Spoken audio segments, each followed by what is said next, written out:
आपण काय पाहणार आहोत 1.3 मध्ये क्रॅमर्स रूल. आता क्रॅमर्स रूल कसा सॉल्व करणार आपण? तुम्हाला दोन सायमल्टेनियस इक्वेशन दिले जातात. काय दिले जातात? दोन सायमल्टेनियस इक्वेशन दिले जातात. आता ते इक्वेशन तुम्हाला कशाच्या फॉर्म मध्ये लिहायचे असतात? In the form ax plus by is equal to 0. ह्या फॉर्म मध्ये ते इक्वेशन लिहायचे असतात. जर ह्या फॉर्म मध्ये इक्वेशन दिले नसतील तर ते तुम्हाला त्या फॉर्म मध्ये राईट करावे लागतात. म्हणजे हे इक्वेशन काय 3x 4y 10. तुम्हाला हे इक्वेशन ह्या फॉर्म मध्ये दिलंय बरोबर. मग तुम्हाला इथे काय इथं c. मग आता तुम्हाला काय येणार आहे? a ची व्हॅल्यू 3, b ची व्हॅल्यू -2, c ची व्हॅल्यू 10. परंतु जर तुम्हाला हे इक्वेशन त्या फॉर्म मध्ये दिलं नसेल, म्हणजे हे इक्वेशन जर तुम्हाला असं दिलं असेल तर तुम्ही ह्या फॉर्म मध्ये कसं आणणार त्याला? 3x हा +4y इकडे येईल -4y = 10. हे काय करणार तुम्ही? आधी ह्या फॉर्म मध्ये लिहून घेणार. ही झाली तुमची फर्स्ट स्टेप. काय झाली ही? First step. सेकंड स्टेप मध्ये काय करतो आपण? तर तुम्हाला डिटर्मिनंट्स फाइंड आउट करायचे असतात. d, dx and dy. आता d कसा फाइंड आउट करणार तुम्ही? Using a1 b1 a2 b2. dx कसा फाइंड आउट करतो आपण? Using c1 c2 b1 b2 and dy कसा फाइंड आउट करतो? Using a1 a2 c1 c2. ठीक आहे. ह्या व्हॅल्यू काय करतो आपण? इथं पुट करतो आणि त्यांचा काय करतो? डिटर्मिनंट. म्हणजे काय? आता बघा, आपण आधी हे दोन इक्वेशन कंपेअर करू ह्याच्यासोबत. मग कंपेअर केल्यावर काय दोन equation? 3x 4y = 10, 4x + 3y = 5. बरोबर. आता इथं दोन इक्वेशन आहेत a1 b1 c1 a2 b2 आणि c2 येणार बरोबर. पण a1 ची व्हॅल्यू काय असणार आहे तुमची? 3. b1 काय असणार आहे? -4. c1 काय आहे? 10. a2 काय आहे? 4. b2 काय असणार आहे? 3. c2 काय आहे? 5. ठीक आहे. आपण काय केलं? a1 b1 c1 a2 b2 c2 च्या व्हॅल्यू आधी फाइंड आउट केल्या. त्यानंतर a1 b1 c1 a2 b2 c2 पहिल्यांदा काय फाइंड आउट करायचं? तुम्हाला d फाइंड आउट करायचा. d फाइंड आउट करण्यासाठी काय घेणार तुम्ही? a1 b1 a2 b2. a1 काय आहे? 3. a2 काय आहे? 4. b1 -4 b2 3. Determinant find out करायला काय करणार तुम्ही? Cross multiplication. कसं येणार मग हे? 3 × 3 -4 × 4.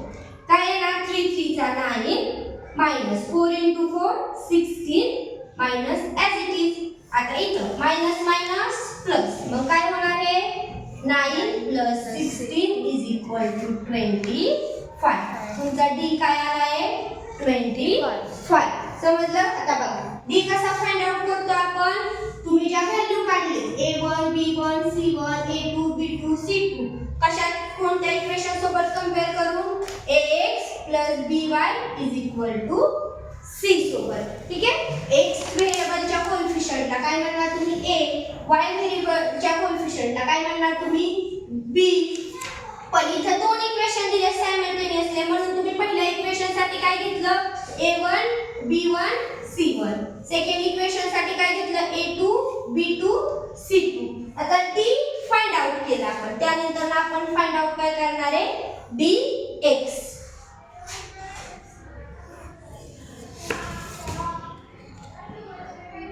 इक्वल टू काय आला तुमचा?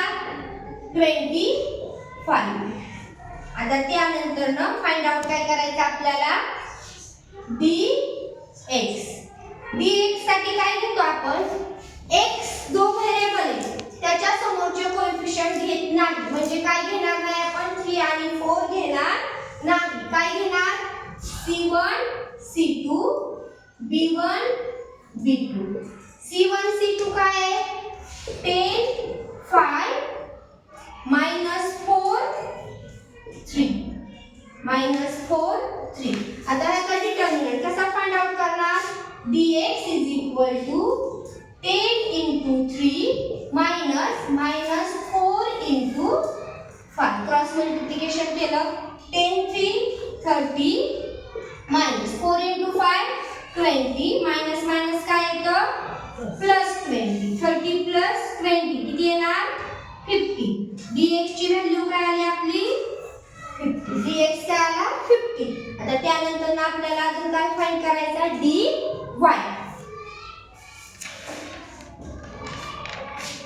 त्यानंतर आपण फाइंड आउट करणार dy.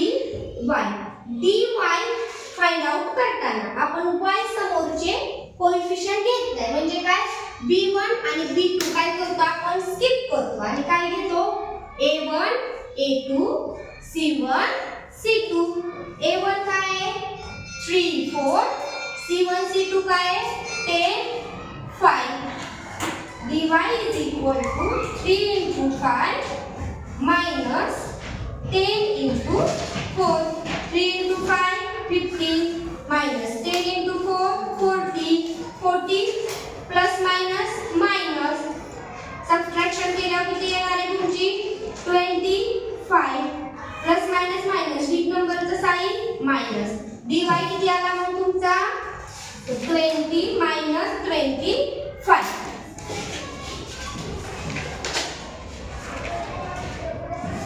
dy = -25. आता आपल्याला व्हॅल्यू कशाच्या काढायच्या x and y.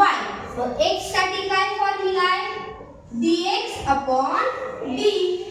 dx काय काढलंय आपण तिथं बाळांनो 50 आणि d ची व्हॅल्यू काय आहे 25.